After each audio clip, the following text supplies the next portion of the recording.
capítulo 11. Le quitamos un poquito de abajo.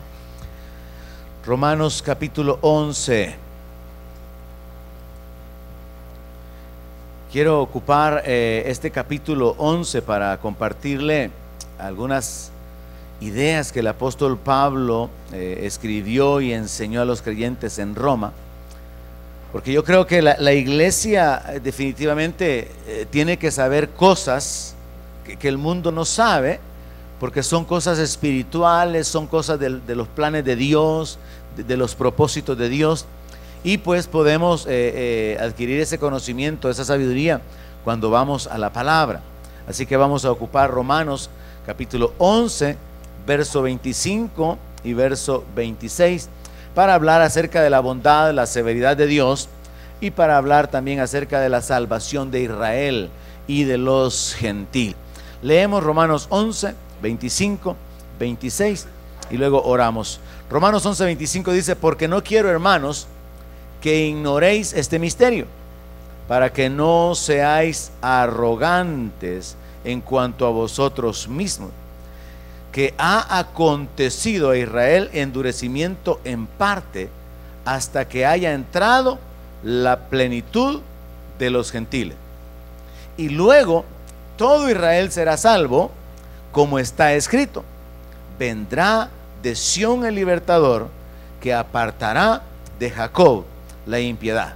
Oramos para poder meditar en la palabra. Señor, necesitamos de tu Espíritu Santo, guiándonos hacia toda verdad, dándonos entendimiento, aplicando tu palabra en nuestra vida, haciéndonos sabios, Señor, estableciéndonos, afirmándonos, perfeccionándonos.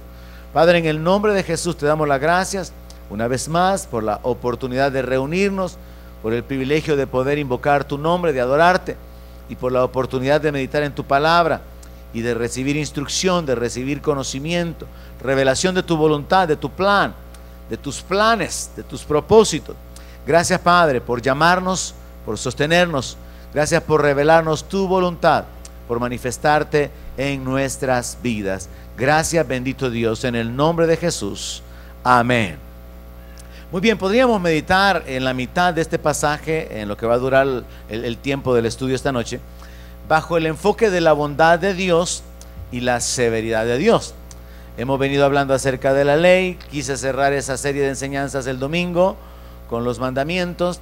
Hemos entendido o hemos recordado que la forma en que Dios trata con el ser humano es a través de su gracia. La forma en que podemos alcanzar la salvación es a través de la gracia, no es por las obras de la ley, no es por las obras de buena conducta, sino que es por la fe en el Señor Jesucristo. Hemos hablado acerca de los principios, hemos abordado por ahí la misericordia, el amor, la justicia, la verdad. Sin embargo, todavía nos hace falta ir conectando una serie de piezas que están conectadas con la voluntad de Dios, y esta incluye una advertencia que el apóstol Pablo da a la iglesia. Así que vamos a considerar esa advertencia cuando veamos que el apóstol Pablo enfoca que Dios es bueno, pero también enfoca que Dios es severo. Muchas veces en el mundo, y a veces los creyentes se quedan proclamando: Dios es amor, Dios es amor, Dios es amor, pero se olvidan que también la Biblia dice que Dios es fuego consumidor. Y entonces vemos que hay dos extremos, que no se trata como de balancearlos, sino que de entender la aplicación de Dios. Por ejemplo, la ley tiene su aplicación, pero también la misericordia. Pero ahora, la misericordia no va a anular la ley. Y digo esto porque también tengo que hacer otra enseñanza relacionado con la misericordia, porque en una plática con un hermano me daba a entender como que, bueno, entonces si la misericordia triunfa sobre la ley, al final Dios en su misericordia hace a un lado la ley, y al final, por lo tanto, como que no habría juicio. Pero nosotros sabemos que hay un juicio eterno. O sea, Dios tiene misericordia, pero el hecho que Dios tenga misericordia no significa que el juicio se anule, porque hay un juicio eterno. ¿Cuántos saben eso? Todos van a ser juzgados, dice la palabra. Todos van a resucitar, dice la palabra, para presentarse delante del trono blanco.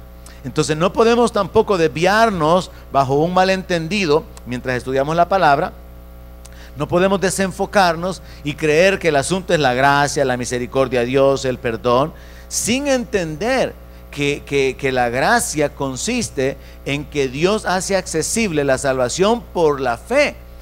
Pero eso no significa que Dios no anula los juicios, los castigos, la disciplina, o que Dios haya anulado la ley del pecado y de la muerte, porque la paga del pecado sigue siendo muerte.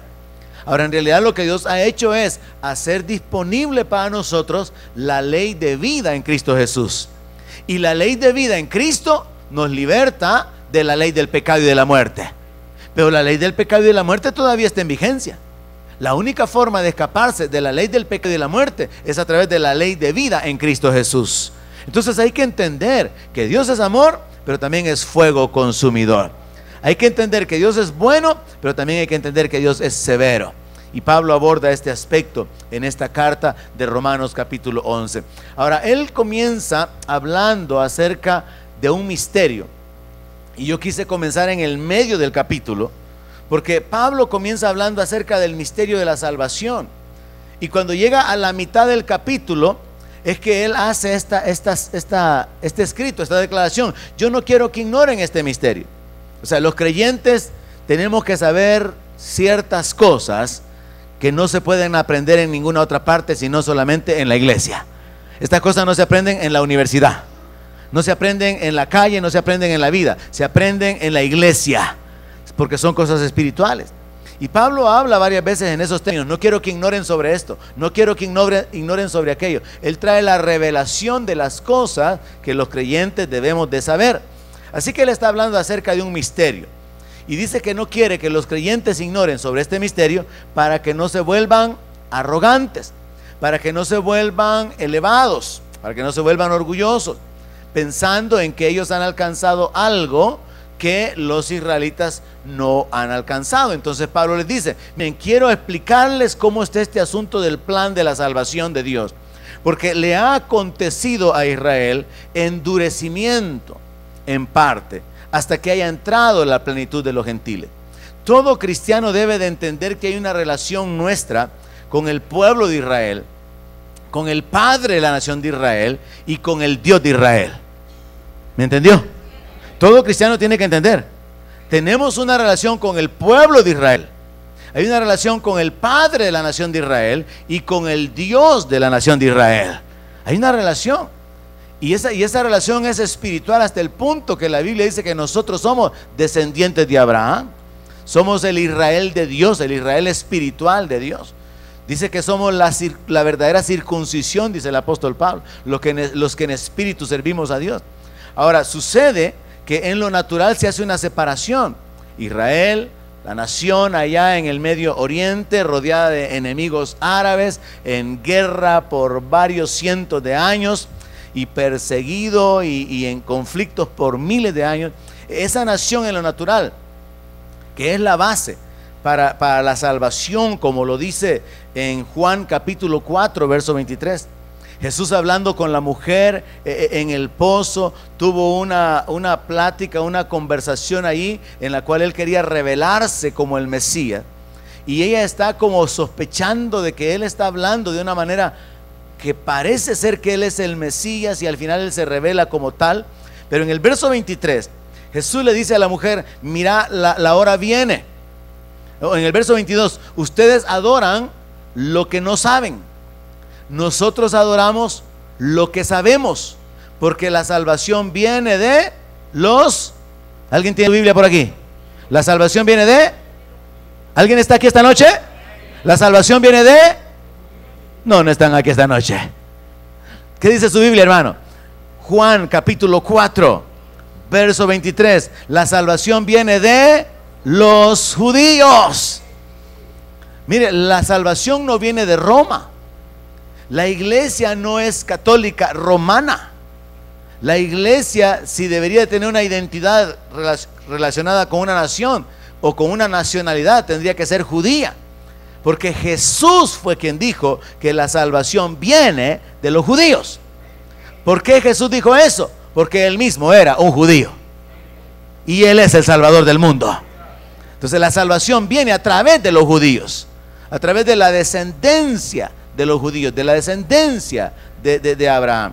Ahora, en lo natural, dice el apóstol Pablo, que ha acontecido a Israel un endurecimiento, incredulidad, pero esa incredulidad de Israel ha servido para que entre la plenitud, la totalidad, para que entren los gentiles.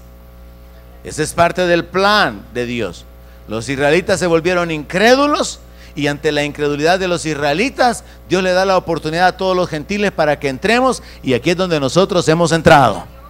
Y han pasado ya 2000 años en los que Dios ha dejado de un lado a Israel y Dios ha estado salvando por millones a los gentiles. ¿Hay alguien durmiéndose aquí esta noche? Están cansados, durmiéndose. La salvación viene de los judíos. Jesús es un judío, pero los judíos temporalmente han sido hechos a un lado, mientras los gentiles, que son todas las demás naciones, están alcanzando salvación. Pero luego el verso 26 agrega: luego todo Israel será salvo. Entonces el plan de Dios es tratar con el pueblo de Israel, revelarse a ellos, traer la ley a través de ellos, la descendencia hacia el Mesías a través de ellos, usar a la nación de Israel como luz para las naciones, pero luego ante el fracaso de Israel y ante la incredulidad de Israel, volcarse hacia los gentiles para que los gentiles alcancen la salvación, dar la oportunidad para que millones y millones de gente de todos los rincones del mundo puedan ser salvos. Pero luego Dios se va a volver a Israel, y por eso en el verso 26 dice: luego todo Israel será salvo, como está escrito: vendrá de Sión el libertador, que apartará de Jacob la impiedad. Y esto, mis hermanos, es una referencia a la segunda venida de Cristo. Los judíos hasta el día de hoy están esperando la venida del Mesías, porque cuando vino no creyeron en él, y porque no creyeron en él es que se ha dado este espacio para que los gentiles podamos alcanzar la salvación. Entonces este es el plan así general de Dios. Este es el misterio del cual Pablo está hablando. No quiero que ignoren este misterio. Los judíos se volvieron incrédulos, y ante esa incredulidad Dios le ha dado la oportunidad a las naciones gentiles para que alcancen la salvación. Y cuando haya entrado la plenitud de los gentiles, entonces Dios mismo va a manifestarse desde el cielo en la persona de Jesús. Y en el verso 20, todo Israel va a ser salvo, porque de Sión, de la ciudad celestial, va a venir el libertador, que va a apartar de Jacob la impiedad. Así que en estos dos versos podemos entender, Romanos 11, 25 y 26, podemos entender que el pueblo de Israel cayó en incredulidad, y al caer en incredulidad cayó de la gracia, se apartó de la gracia de Dios. Podemos entender que esa caída del pueblo de Israel es la que permite que Dios le dé la oportunidad a los gentiles para que entren. Y podemos entender que el plan de Dios se va a complementar cuando Dios restaure al pueblo de Israel, y esto se va a dar en la segunda venida de Cristo. Recuerde que cuando el Señor ya había resucitado y estaba a punto de despedirse y ascender a los cielos, los apóstoles le preguntaron: ¿restaurarás el reino de Israel en este tiempo? Allá en Hechos capítulo 1 verso 7, y él les responde que no les corresponde a ellos conocer las cosas que están en la potestad del Padre. Y les responde con otra cosa: pero recibiréis poder, les dice. Entonces los desenfoca de la pregunta con relación al reino y les habla de poder para vivir la vida. Es como que les dijera: miren, lo del reino déjenlo ahí, dejemos en pausa lo del reino. ¿Saben qué es lo que importa ahorita? Que ustedes reciban el poder del Espíritu Santo, porque van a necesitar poder para ser mis testigos. Van a necesitar poder para hacer la obra que yo les he encomendado. Entonces vemos que el interés aún de los apóstoles, bajo el entendimiento de las revelaciones bíblicas, era que el reino se estableciera, y Dios va a llevar a cabo el restablecimiento del reino a través de Israel. Cuando hablamos del reino de Dios en la tierra, hablamos del reino mesiánico, hablamos de Jesucristo como Rey en la tierra. Pero cuando hablamos del reino de Jesucristo en la tierra, hablamos del reino del Hijo de David en la tierra. Y cuando hablamos del reino del Hijo de David en la tierra, hablamos del plan de Dios de establecer su reino a través de su pueblo, de su real sacerdocio, de su nación santa que Él ha escogido, a los redimidos en la tierra del Antiguo Testamento y en el Nuevo Testamento, que somos llamados la iglesia. Entonces hay una conexión entre todas estas ideas. Ahora, para poder comprender las cosas de una manera más clara, vamos a regresarnos al verso 1, porque le dije, Pablo llega hasta la mitad del capítulo 11 y habla del misterio, pero él ya ha venido explicando el misterio. Ahora nosotros nos regresamos al verso 1 para establecer algunas ideas. La primera idea: Dios no desecha a su pueblo. Romanos 11, verso 1. Digo pues, ¿ha desechado Dios a su pueblo? En ninguna manera, porque también yo soy israelita, de la descendencia de Abraham, de la tribu de Benjamín. No ha desechado Dios a su pueblo, al cual desde antes conoció. ¿O no sabéis que dice de Elías la Escritura, cómo invoca a Dios contra Israel diciendo: Señor, a tus profetas han dado muerte y tus altares han derribado, y solo yo he quedado y procuran matarme? Pablo está diciendo, miren, no es que Dios haya abandonado a su pueblo, no es que Dios haya desechado a su pueblo porque Él quiere otro pueblo. No, dentro del plan de Dios existen dos elementos que podíamos conectar. La caída del hombre no tomó por sorpresa a Dios. Dios ya sabía que el hombre iba a pecar, y por eso la Biblia menciona que el cordero fue inmolado desde antes de la fundación del mundo. El crear la mujer no fue un plan B para Dios. No, Dios solamente dejó que el hombre probara que no era bueno que estuviera solo, para que él luego pudiera probar lo bueno que era el poder tener compañía. De igual manera, como sucedió en ese plan en la creación, podríamos considerar, Dios no es que no supiera que el pueblo de Israel iba a fallar. La iglesia no es el plan B de Dios. No, la iglesia es la continuidad del plan de Dios de salvación a toda la tierra. Porque ya le había dicho a Abraham, en ti serán benditas todas las naciones de la tierra. Entonces no es un asunto de que como los judíos fallaron, Dios los desecha y entonces Dios llama a los gentiles. No, los gentiles venimos a ser injertados en el verdadero olivo, como Pablo lo toca en este capítulo. Los gentiles alcanzamos la salvación, las promesas que le fueron hechas a Israel, pero que Israel no alcanzó. Entonces como creyentes, como estudiosos de la palabra, tenemos que entender el plan de Dios. Tenemos que entender lo de la salvación a Israel, tenemos que entender lo de la salvación a los gentiles, tenemos que entender la bondad de Dios y la severidad de Dios. Y es lo que el apóstol Pablo toca aquí en el capítulo 11 de Romanos. Entonces la primera idea que él establece es que Dios no desecha a su pueblo. O sea, no se trata de cambiar de pueblo, voy a desechar a estos y quiero llamar a otros. No, simplemente es que en parte, durante un tiempo, los israelitas, por causa de su incredulidad, han quedado hechos a un lado. Verso 4. Precisamente por causa del pecado, se establece el segundo punto. Por causa del pecado, Dios lo que hace es tratar con un remanente. Y esto tenemos que tomarlo muy en cuenta, iglesia, porque ese mismo principio se aplica a la iglesia. Dios trató con un remanente en Israel.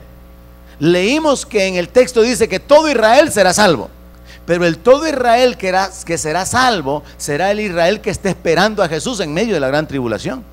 No significa que todos los judíos son salvos, porque hay una gran cantidad de versos donde Pablo muestra, dice él, uno de ellos, que él tiene tristeza y continuo dolor en su corazón por los que son sus parientes en la carne, porque deseara él ser anatema con tal de que alguno de ellos fueran salvos.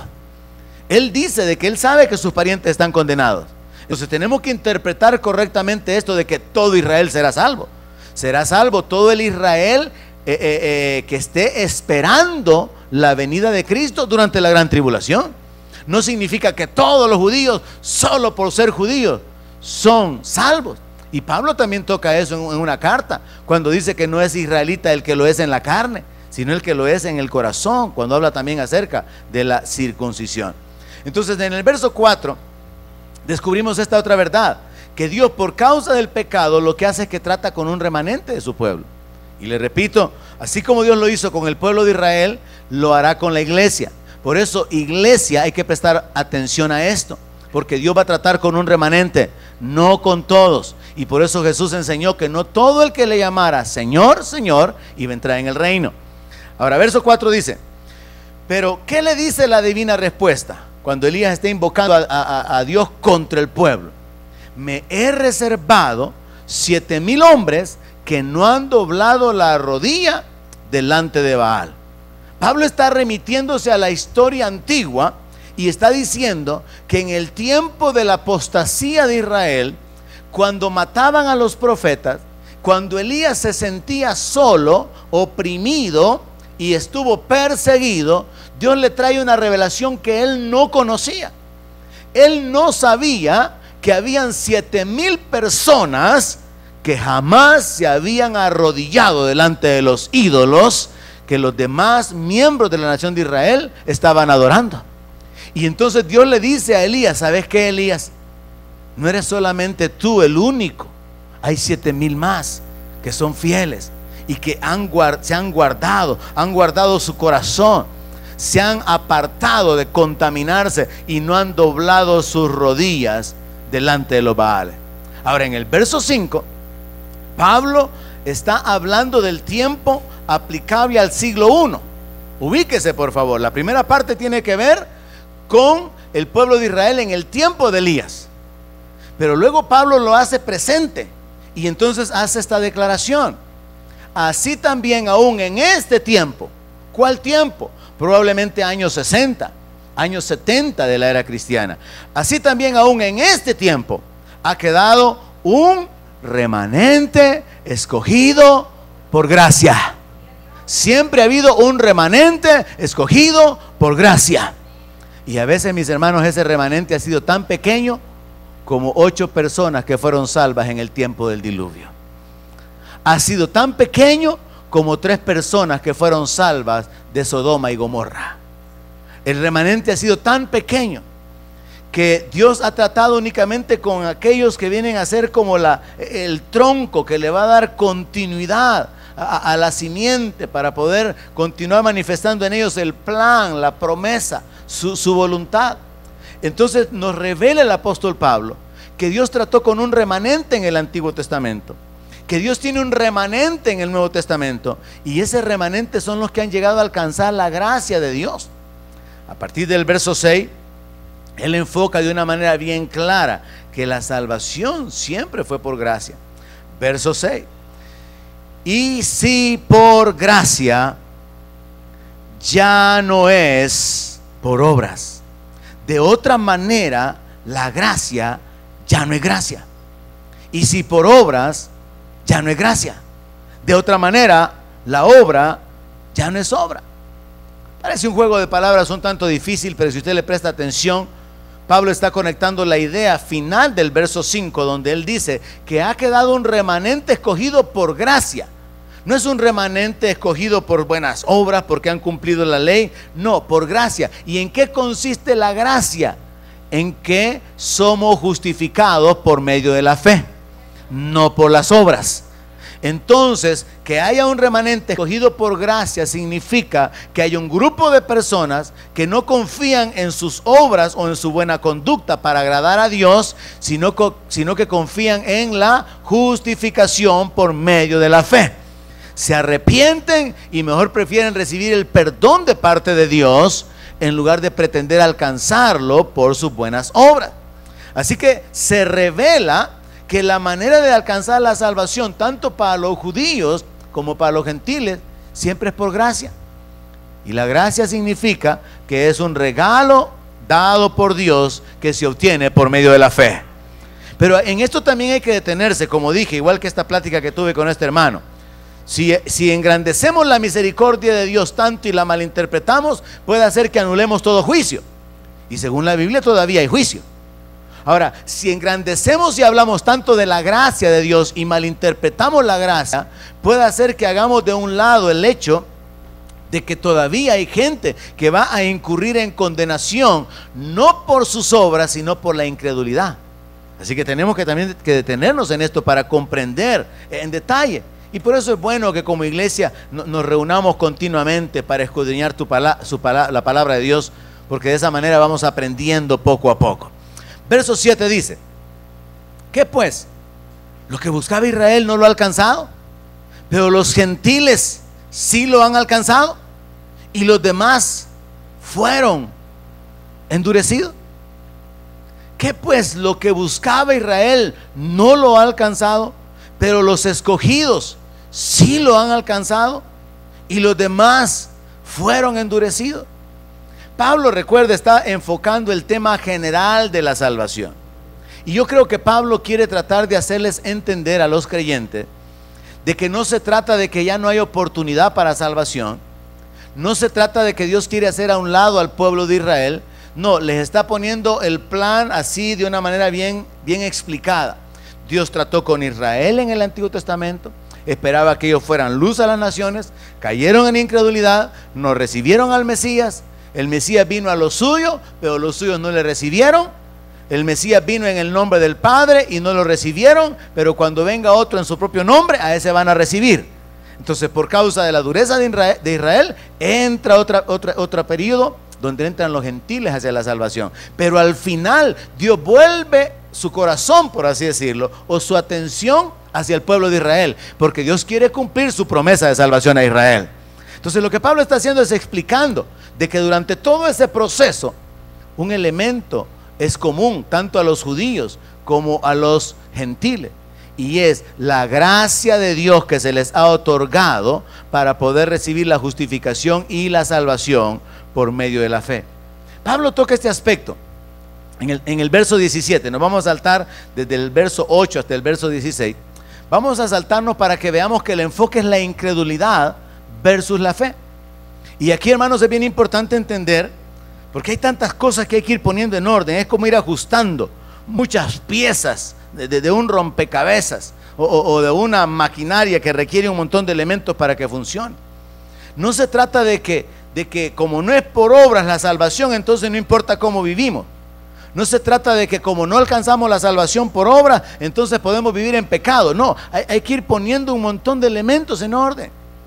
Ahora, Pablo entonces toca el principio de la incredulidad en contra de la fe y establece que ese es el verdadero conflicto. Y ahí es donde tenemos que enfocarnos. Romanos 11, 17. Pablo le dice a los gentiles en Roma que si algunas de las ramas fueron desgajadas y tú, siendo olivo silvestre, has sido injertado en lugar de ellas y has sido hecho participante de la raíz y de la rica savia del olivo, no te jactes contra las ramas. Y si te jactas, sabe que no sustentas tú a la raíz, sino la raíz a ti. Pues las ramas, dirás, fueron desgajadas para que yo fuese injertado. Bien, por su incredulidad fueron desgajadas, pero tú por la fe estás en pie. No te ensoberbezcas, sino teme. Pablo está tratando de aconsejar a los creyentes de Roma, porque ellos podían creerse muy espirituales, escogidos, muy especiales y volverse arrogantes, y por eso él toca directamente que no quiere que ellos se enaltezcan, que se ensoberbezcan, que se vuelvan soberbios. Pablo está tocando este asunto doctrinal porque parece que él ha percibido que los cristianos, al igual que los fariseos del tiempo de Jesús, se estaban volviendo orgullosos. Estaban orgullosos de la salvación, estaban orgullosos de la revelación. Yo no sé si usted ha encontrado algún miembro de alguna iglesia que se cree que él es de la única, de la mejor y de la santa iglesia revelada y levantada por Jesucristo, y le ha hecho sentir a usted que usted es un pecador pobrecito, engañado, que va para el infierno. Pero hay un montón de sectas pseudoevangélicas donde la gente ha sido enseñada a pensar de esa forma. Incluso hay una iglesia que dice: nosotros somos la verdadera esposa del Cordero, las demás iglesias evangélicas son rameras. Así, fíjese, hablan así de una manera bien elevada. Entonces tenemos esa clase de personas ahora mismo, actualmente. Gente que ha sido mal enseñada y creen que su secta o que su iglesia o su denominación es la única, la mejor, la que tiene la revelación. Ahora Pablo parece que está tocando este asunto porque él descubre que lo mismo que sucedió en el tiempo de Jesús con los fariseos llenos de orgullo, estaba sucediendo con los cristianos. Entonces Pablo tiene que decirles: miren, les voy a explicar algo. Le dice: quiero que sepan, no es que Dios haya desechado a Israel. Lo que pasa es que durante un espacio de tiempo Él está permitiendo que los gentiles sean salvos. Pero cuando ese espacio de tiempo se termine, Dios va a volverse de nuevo a los israelitas.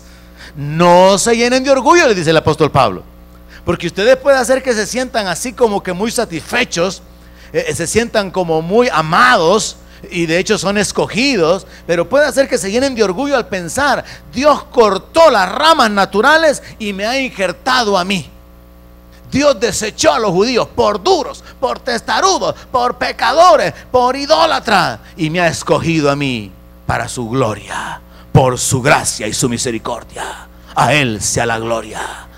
Entonces podía ser que hubiera gente así orgullosa de la salvación, orgullosa del favor de Dios. Entonces Pablo tiene que explicarles todo el plan. Pero luego no solamente quiere explicarles el plan, los quiere sentar en el banquillo de los acusados, para que piensen quiénes son, para que recuerden quiénes son. Y les dicen: bueno, miren, les dicen, es verdad, los judíos de una manera simbólica, así como quien quiebra una rama y la desgaja, la arranca y la tira, de esa manera los judíos han sido arrancados como ramas quebradas de un árbol. Y en ese lugar donde fue desgajada una rama, ahí fueron injertados gentiles de todas las naciones, hablando espiritualmente.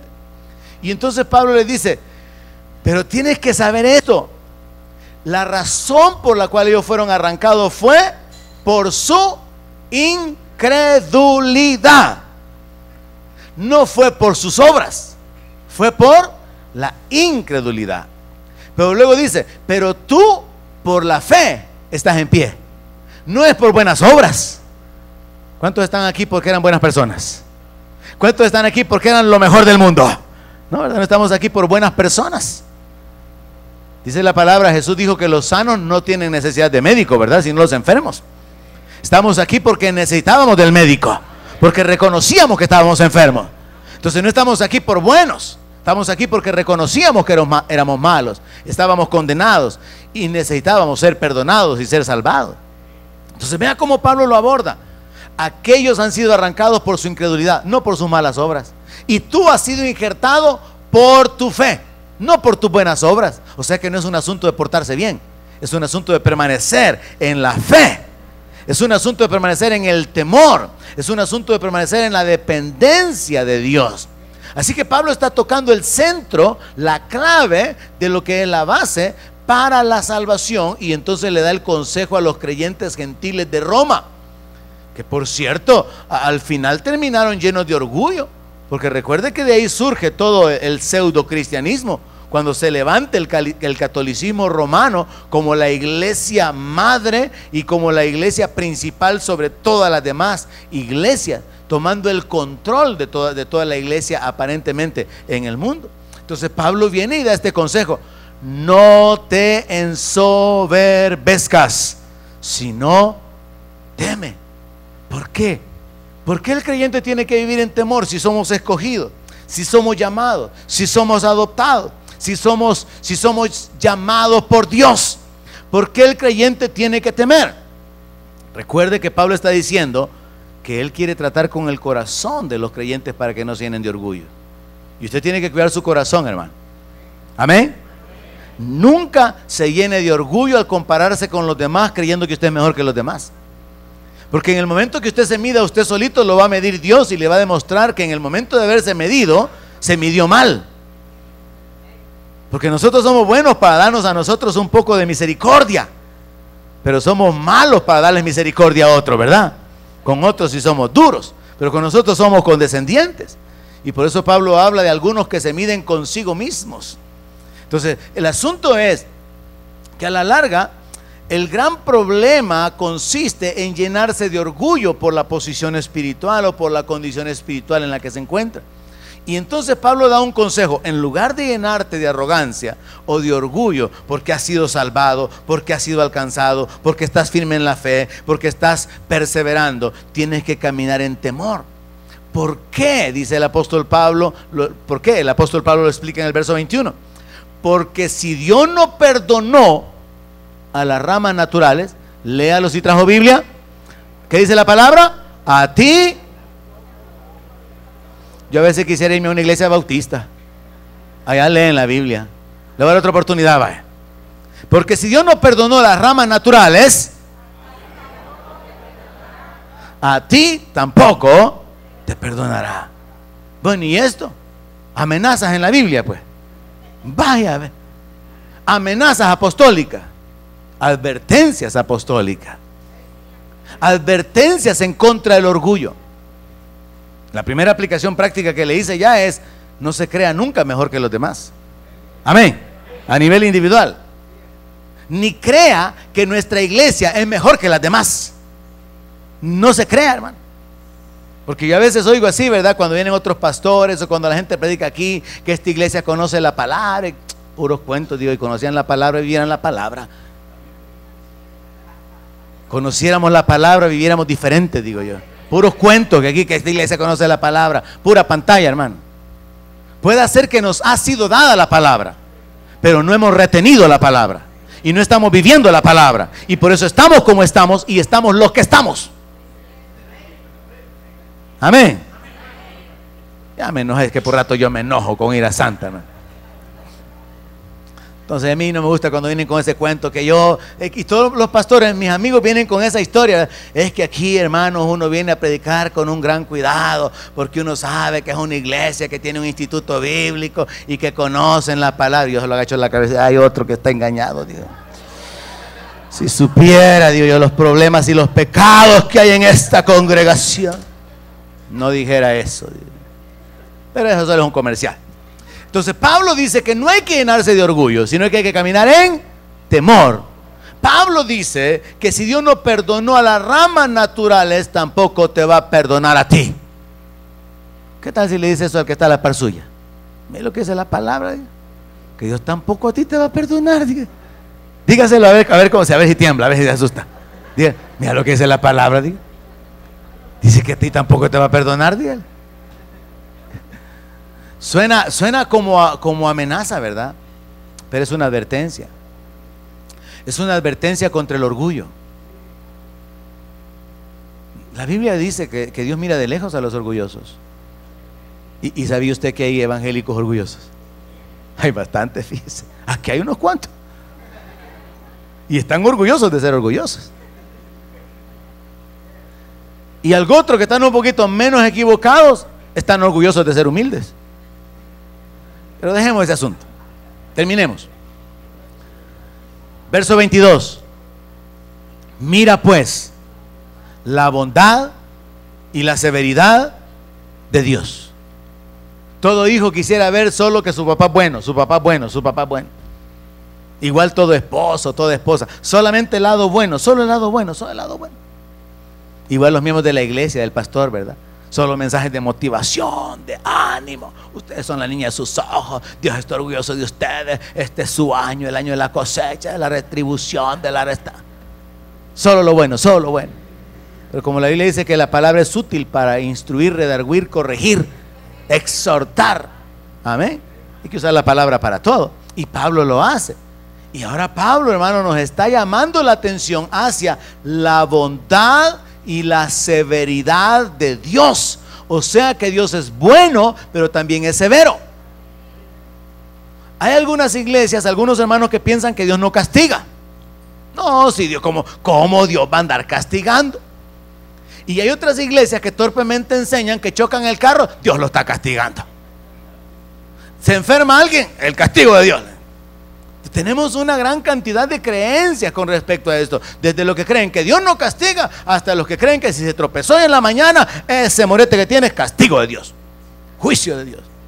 Pero hay que entender la escritura y realmente comprender que Dios nos muestra su lado de amor, de gracia, de misericordia, pero también nos muestra el lado donde Él es justo, donde Él es severo y donde Él va a pagar a cada uno según su obra. Y Pablo entonces está llamando la atención a los creyentes en Roma diciéndoles: miren, no vivan pensando que por causa de la bondad de Dios, Dios va a pasar por alto su incredulidad. Si Dios no perdonó las ramas naturales, sino que las desgajó para que tú fueras injertado, entonces tú también tienes que tener cuidado, porque te puede arrancar a ti. Es lo que el apóstol Pablo continúa diciendo. Ahora se detiene en el verso 22 diciendo: mira pues la bondad y la severidad de Dios. Quiero que esta noche se vaya pensando, ese es el enfoque final y principal, que se vaya pensando en eso. Dios es bueno, pero también es severo. Dios es justo. Dios no puede pasar por alto el pecado. Dios no va a premiar la rebeldía. Dios no va a ignorar la arrogancia. Entonces Dios es bueno, pero Dios también es severo. Y Pablo lo explica y lo aplica de esta manera: la severidad ciertamente para con los que cayeron, pero la bondad para contigo. Y mire lo que dice después, entre paréntesis puede ponerlo: si permaneces en esa bondad. Mire, se lo digo de nuevo: si permaneces en esa bondad, pues de otra manera, léalo conmigo, tú también serás cortado. Este no es un mensaje emocionante para predicarlo a una iglesia que se espera que quiera crecer. No, este es un mensaje para mochar la iglesia. Este es un mensaje para ponerle miedo a los creyentes. Este es un mensaje para los creyentes, para que los creyentes piensen dos veces si siguen adelante o no. Porque no es un mensaje así motivador, muy agradable, que endulce los oídos. Imagínense, hermano, oír una predicación donde diga: mire, hermano, si usted no anda con cuidado, sepa que Dios también a usted no lo va a perdonar. Y así como Dios cortó a las ramas naturales, también a usted lo va a cortar. Entonces, una de dos: o se alinea con Dios y tiene cuidado con llenarse de orgullo, o se aleja para escuchar una doctrina donde no le anden con amenazas espirituales. Va a ser su decisión. ¿Qué hace? Porque el apóstol Pablo está advirtiendo esto a fin de que la iglesia pueda ser beneficiada. Verso 23: y aún ellos, si no permanecieren en incredulidad, serán injertados, pues poderoso es Dios para volverlos a injertar. ¿Alguien dice amén? Y yo le agregaría, aparte de poderoso, pues amoroso es Dios, bondadoso es Dios. Él quiere volver a restaurar a Israel. Él quiere restaurar a nuestro hermano que se ha caído. Dios mismo ha dicho: no quiero la muerte del impío, dice Jehová. Dios mismo dice en su palabra que siendo justificados por su sangre, si siendo enemigos fuimos reconciliados, ¿cómo que Dios nos va a dejar abandonados y nos va a dejar separados o apartados de su gracia? Si cuando éramos enemigos Él se reveló a nuestra vida. Siendo hijos, ¿cómo Él nos va a tratar con nosotros? Porque no es Dios quien desecha, es el ser humano quien se aleja por la incredulidad y se aparta de Dios por el orgullo. Entonces hay que tener cuidado con esos dos pecados: la incredulidad y el orgullo. Terminemos en el verso 24. Porque si tú fuiste cortado del que por naturaleza es olivo silvestre, y contra naturaleza fuiste injertado en el buen olivo, cuánto más estos, que son las ramas naturales, serán injertados en su propio olivo. Y de esa manera Pablo cierra la explicación de este misterio diciendo: es que Dios arrancó estas ramas por un tiempo, y ese tiempo ya lleva 2000 años. 2000 años, y sepa, hay grandes avivamientos en las naciones asiáticas. Sepa, las iglesias más grandes, las iglesias cristianas más grandes actualmente están en Asia y en África, donde hay persecución. Las iglesias más muertas están en Europa, donde hubieron avivamientos. Y las iglesias tibias están aquí en Latinoamérica, donde la gente está acomodada. Entonces tenemos diferentes niveles de cristianos, pero hay un gran mover alrededor del mundo. Y curiosamente, los creyentes más firmes son los que están bajo presión. Los creyentes que crecen son aquellos que están bajo opresión y persecución, y donde tienen que pararse firmes para poder demostrar realmente que han creído y que han tomado la decisión de seguir a Cristo. Ahora, esto va a continuar de esa manera, pero Pablo nos explica a través de este capítulo 11 el plan general de Dios. Dios trató con los judíos, ellos por su incredulidad fueron puestos a un lado. entran los gentiles, los cuales hemos entrado por la fe, y eso se le llama gracia. Pero así como Dios nos dio la oportunidad a nosotros, siendo enemigos, de ser injertados en el verdadero olivo, Dios puede darles, y lo va a hacer, darles la oportunidad al pueblo de Israel de que puedan ser restaurados. Pero mientras tanto, lo que cuenta y se aplica para nosotros de una manera práctica o aplicable son los consejos del apóstol Pablo de: no te ensoberbezcas, no se llene de orgullo, no se llene de satisfacción propia por quién es usted, por dónde está usted, por lo que tiene o por lo que ha alcanzado. Y segundo, tema, porque la palabra dice: si el Señor no perdonó ni a las ramas naturales, tampoco a ti te va a perdonar. Entonces suena a una amenaza, pero es más bien una advertencia a caer en el pecado de la incredulidad. ¿Y cómo se cae en ese pecado de la incredulidad? Descuidando la salvación. Ya le prediqué hace algunos días cómo cuidar la salvación. ¿Cómo se cae en el pecado de la incredulidad? Descuidando la salvación que nos ha sido dada. ¿De qué otra manera se cae en la incredulidad? Enredándose en el pecado. Porque cuando se cae en el pecado nos va haciendo que nos alejemos de Dios, que nos apartemos de Dios, y al final caemos en el pecado de la incredulidad. Así que tome en cuenta el consejo de la palabra, porque esto va a ayudarle para que siga adelante. Padre, gracias por la vida, gracias por la oportunidad de reunirnos, gracias por tu palabra, por tu presencia, tu misericordia, tu fidelidad y tu bondad para con cada uno de nosotros. En el nombre de Jesucristo te exaltamos, te glorificamos, te bendecimos y decidimos, Señor, también a adorarte, honrarte con nuestras finanzas, con nuestras ofrendas, sabiendo que de lo recibido de tu mano te damos. Recíbelo, Señor, porque en el nombre de Jesús, con amor, con gratitud, lo presentamos voluntariamente para tu gloria y para tu honra. En el nombre de Jesús, amén.